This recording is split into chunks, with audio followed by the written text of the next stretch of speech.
À la fois ingénieur, physicien et docteur en sciences appliquées, Christian Boukeniou est avant tout un grand passionné par les aspects pluridisciplinaires de la foudre. Exerçant à la faculté polytechnique de Mons en tant que professeur, c'est au sein de celle-ci que nous pûmes le rencontrer afin de lui poser une série de questions concernant la phénoménologie de la foudre. Une seconde série, faite au laboratoire haute tension de Mons, s'est penchée sur les essais expérimentaux et les dernières découvertes. Mais avant de vous partager notre entretien, faisons connaissance avec le professeur Boukeniou. Mon nom c'est Christian Boukeniou, je suis professeur de l'université de Mons et j'ai consacré une grande partie de ma carrière à l'étude de la foudre, pas seulement en phénoménologie mais dans tous ses aspects, surtout à l'heure actuelle dans le domaine de la protection contre la foudre et de l'analyse du risque foudre. Le fait d'être président international pendant 19 ans et maintenant président européen et président belge en commission électrotechnique me permet d'aller chercher directement à la source tous les problèmes de normalisation en matière de protection contre la foudre, ce qui me permet de voyager pas mal, faire des conférences dans le monde entier, pas seulement sur la protection, mais aussi sur la foudre dans les mythologies, la foudre dans l'art, la foudre dans la médecine, la foudre dans la littérature. Enfin, c'est un aspect vraiment qui intéresse beaucoup de gens et qui me permet de m'amuser dans ma profession.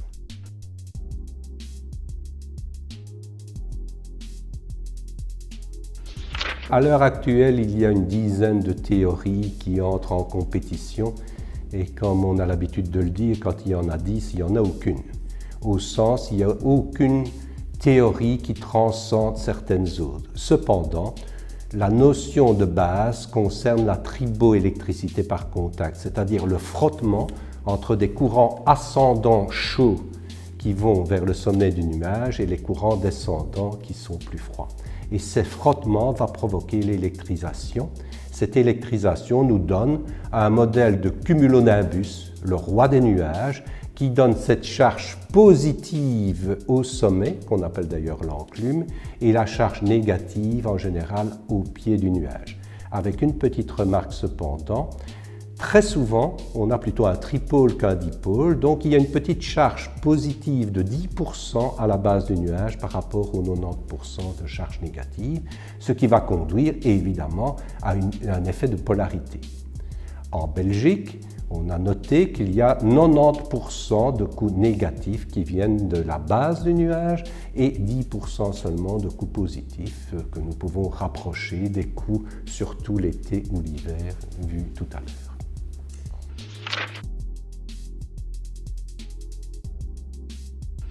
La notion de champ électrique est une notion tout à fait impalpable. On parle de champ gravifique, par exemple, lorsqu'on parle de pesanteur, de gravitation.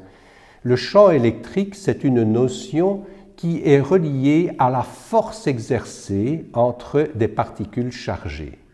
Donc, si on a une force électrostatique entre deux charges, soit de même nom, soit de nom contraire, et vous savez que les charges de même nom se repoussent, les charges de nom contraire s'attirent, eh bien cette force s'exerce dans une direction que l'on va enregistrer, et vous aurez certainement un cliché à montrer à ce sujet-là sur les terrains plats, les demi-sphères, les ellipsoïdes pointus ou les pointes, et vous verrez que le champ électrique, qui est donc cette notion de cheminement, c'est une force par unité de charge.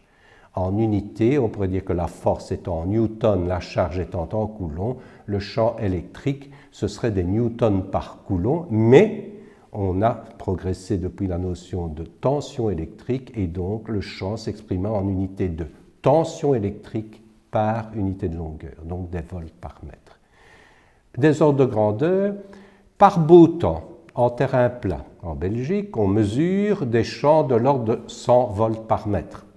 Mais à l'approche d'un nuage orageux, avec sa structure de charge négative importante, on peut atteindre un renversement de polarité avec des champs de l'ordre de 5000, 10 000 volts par mètre.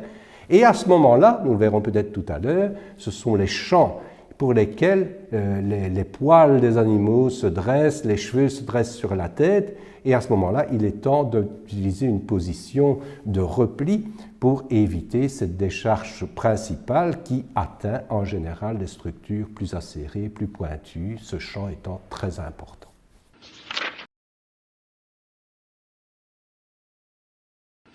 Les différents types de coups de foudre, on peut utiliser deux catégories. D'abord, on oublie que les coups de foudre ne sont pas nécessairement des coups de foudre au sol. Et un coup de foudre au sol, rappelons, comme toujours, il part du sol vers le nuage. Je vais chaque fois parler des régions tempérées, puisque c'est surtout la Belgique qui nous intéresse. Dans notre pays, il n'y a qu'un coup de foudre au sol tous les 4 coups. Où vont les autres? Eh bien, les autres, c'est surtout des coups intra-nuages. Il y a des décharges à l'intérieur du nuage entre les charges positives et négatives du nuage qui se manifestent. Et cela pendant 10 à 15 minutes. C'est très bon parce que c'est précurseur de coups qui vont se produire au sol. Mais il y a aussi des coups inter-nuages entre la charge positive d'un nuage et la charge négative du nuage voisin ou vice-versa. Et plus rarement des coups dans l'air, c'est-à-dire des décharges qui sont incomplètes et qui s'arrêtent dans l'air qui est normalement un isolant. Ça, c'est la première catégorie, donc différenciation entre coups nuage-sol et coups inter-intra-nuage ou dans l'air. Dans les coups au sol, on a aussi une autre classification. Il y a ce qu'on appelle les coups négatifs descendants qui se manifestent surtout en terrain plat. Donc là, on a une sorte de traceur, de leader qu'il faudra expliquer tout à l'heure et qui progresse de la base du nuage vers le sol par pas successifs. On l'appelle d'ailleurs traceur saccadé. Et quand ce traceur arrive à quelques dizaines de mètres du sol, la contre-décharge, la décharge principale va jaillir du sol vers le nuage et le décharger partiellement. Donc ça, c'est le coup négatif descendant, 90% des cas en Belgique. Il y a aussi des coups positifs descendants qui partent soit de la partie supérieure du nuage positif, soit de la petite poche de charge positive qu'il y a à la base du nuage. Et les deux autres types, ce sont les mêmes, mais à partir de structures élevées, pointues, acérées, des antennes de télévision, des pylônes à haute tension, où là, on a un leader qui part à partir du champ électrique le plus important vers le nuage, va à sa rencontre, il y a un temps de progression où on a une décharge continue et le phénomène que l'on a vu tout à l'heure se reproduit. Donc on a aussi des coups ascendants, mais attention, tous les coups de foudre sont ascendants, mais ici il s'agit de traceurs ascendants. Au contraire de tout à l'heure, on parlait de traceurs descendants. Que dans une seule décharge de foudre, on atteint 30 000 degrés de température dans l'axe de la décharge, avec des pressions qui sont des centaines de fois, voire 1 millier de fois la pression atmosphérique, mais tout ça est très localisé. Dans une décharge de foudre, ça ne fait jamais plus qu'1,5 cm de diamètre. C'est un plasma, cette décharge, avec autant de charges positives et négatives, macroscopiquement parlant en tout cas.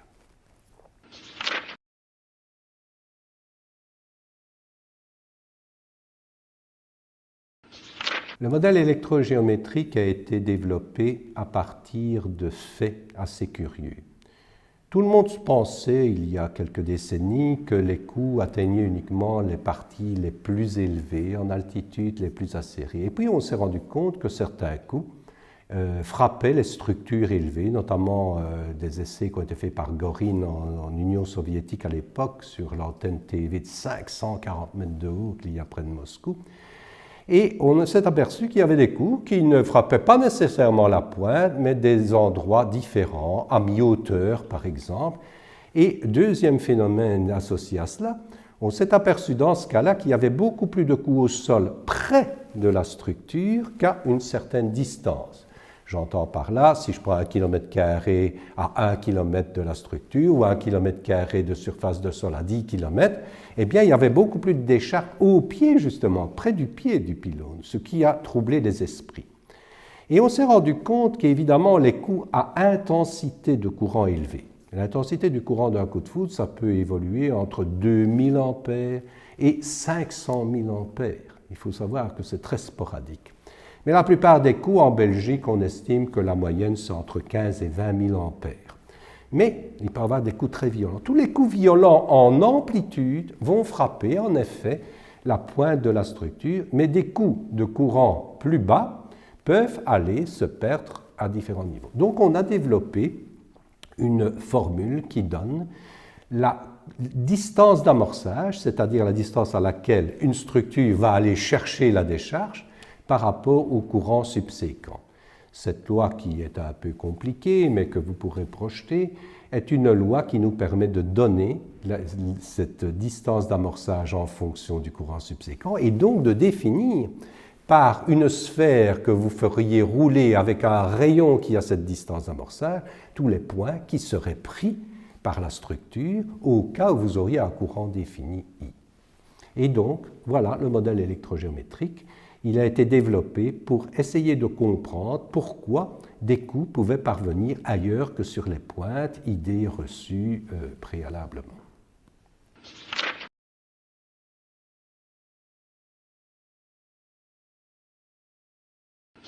Vous croyez qu'uniquement les structures acérées, pointues, étaient capables de capter la foudre. Des essais dans mon propre laboratoire ont montré que si vous prenez un conducteur horizontal et une pointe verticale à la même hauteur par rapport au sol et mise à la terre, avec une décharge venant du générateur, la probabilité d'impact est exactement la même sur le conducteur horizontal et sur la pointe verticale. Alors qu'a priori, pointe verticale, on devrait avoir une symétrie tridimensionnelle, alors que le conducteur horizontal, c'est une symétrie bidimensionnelle. Et donc, à partir de ces idées, on s'est rendu compte qu'il valait beaucoup mieux épouser, par exemple, la forme de la toiture d'une maison en conducteurs horizontaux, qui allait de toute façon capter la foudre, surtout au coin, par rapport à des tiges verticales inutiles qui ne faisaient qu'augmenter la probabilité d'impact puisque vous augmentez la hauteur de votre structure artificiellement. Et donc la cage de Faraday à maillage, c'est ça, c'est envelopper la structure de conducteurs horizontaux ou épousant les arêtes de votre habitation, y compris les parties supérieures des cheminées, pour donner à la foudre toujours en visualisation directe un point d'impact possible pour qu'elle aille se frapper à cet endroit et donc dissiper le courant dans la Terre à partir des descentes de ces structures de paratonnerre. On ne parle d'ailleurs plus de paratonnerre qui est un très mauvais terme. Paratonnerre, ça voudrait dire contre le bruit, le tonnerre. On parle d'installation de protection contre la foudre, externe ou interne. Parce qu'on verra dans l'évolution des idées, la protection interne est beaucoup plus importante qu'auparavant, notamment à cause de tous les engins, équipements électriques, électroniques et d'informatique que nous possédons.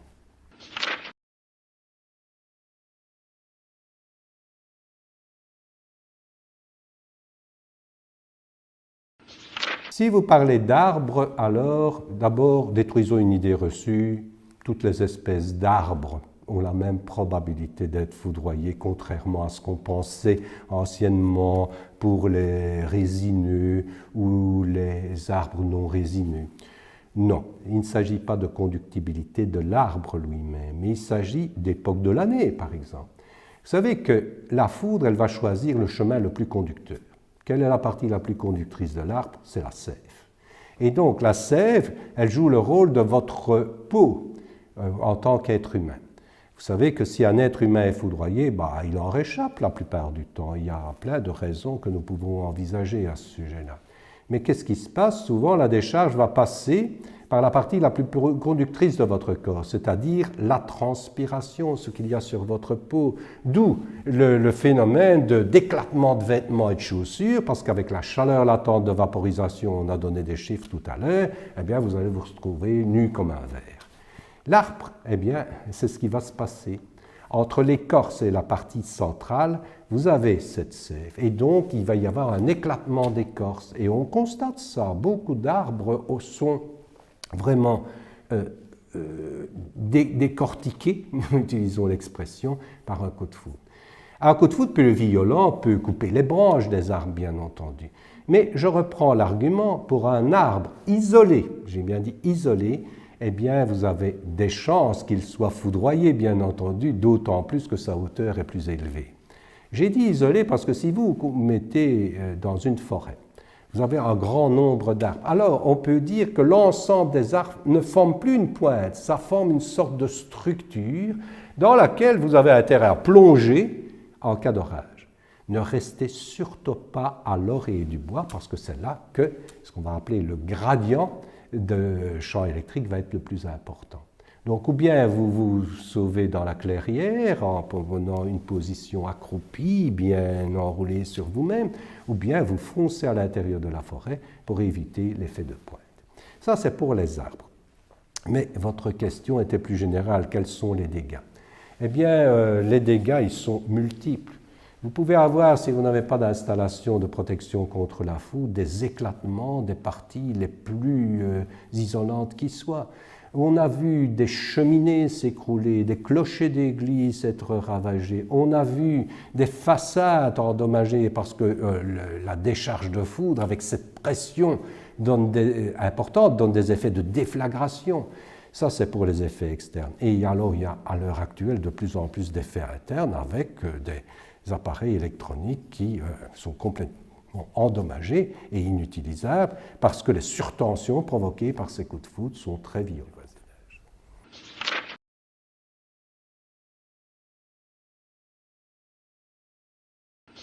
Là, vous touchez à quelque chose d'ultra récent, au sens où on a découvert qu'au-dessus des nuages orageux, jusqu'à la mésosphère, on a des gerbes de lumière qui se sont présentées et qui ont été découvertes grâce aux observations déjà des pilotes d'avion, mais souvent à 10 000 mètres d'altitude, et plus récemment, une date clé est 1994, grâce aux navettes spatiales, où l'on a vu que ce que certains appelaient les ovnis, dans mon jeune âge, moi je me rappelle avoir vu des lueurs dans le ciel sans que je ne puisse expliquer ce que c'était. Et maintenant, on a des explications vraiment initiales, pas tout à fait avancées. On travaille beaucoup, surtout dans le monde européen, aux États-Unis, au Japon, en Chine, ainsi qu'en Israël, sur ces manifestations de ce qu'on appelle la foudre géante, puisque au lieu d'avoir des décharges quasi filiformes d'1,5 cm de diamètre, on a là des gerbes de lumière qui se présentent avec des diamètres de l'ordre de la centaine de kilomètres. Alors la différence entre les sylphes, ce qu'on appelle les sprites en anglais, et que beaucoup appellent sprites encore chez nous, les elfes, les farfadets légers bleus, elles sont multiples, mais nous n'en sommes qu'au balbutiement, donc je préférerais qu'on attende un peu pour nourrir le site dans les prochaines découvertes qui seront faites.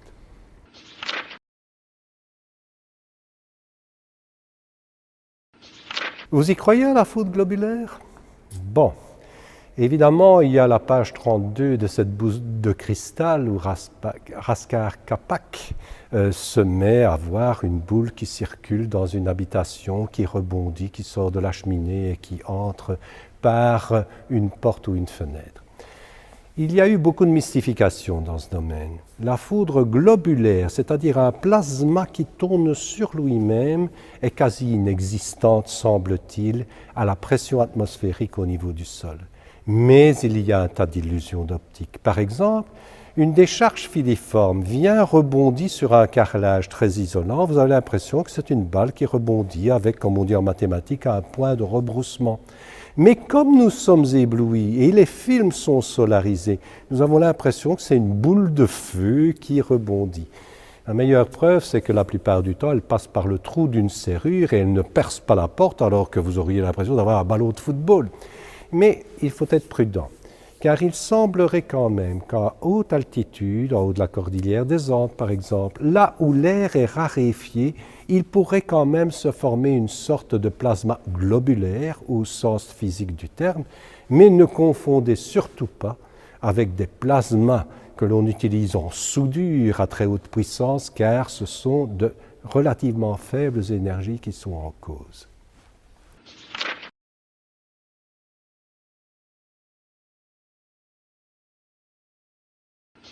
Alors, l'avenir. D'abord, je souhaite bon épanouissement à Belgoraj et je vous remercie d'être venu dans ce laboratoire et j'espère que nous pourrons collaborer dans la suite beaucoup plus étroitement.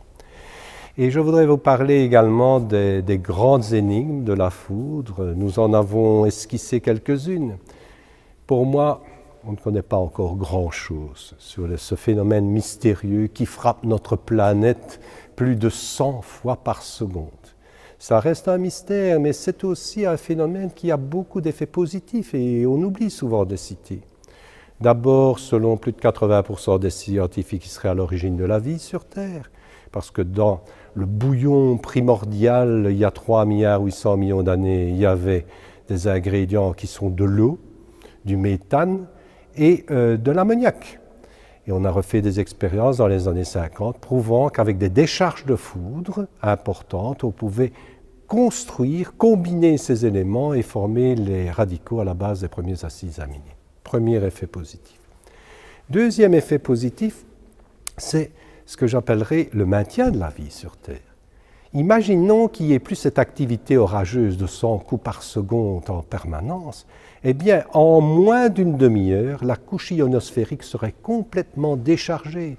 C'est-à-dire que tous les rayons cosmiques, les rayons solaires viendraient sur les êtres vivants et il n'y aurait plus de vie sur Terre.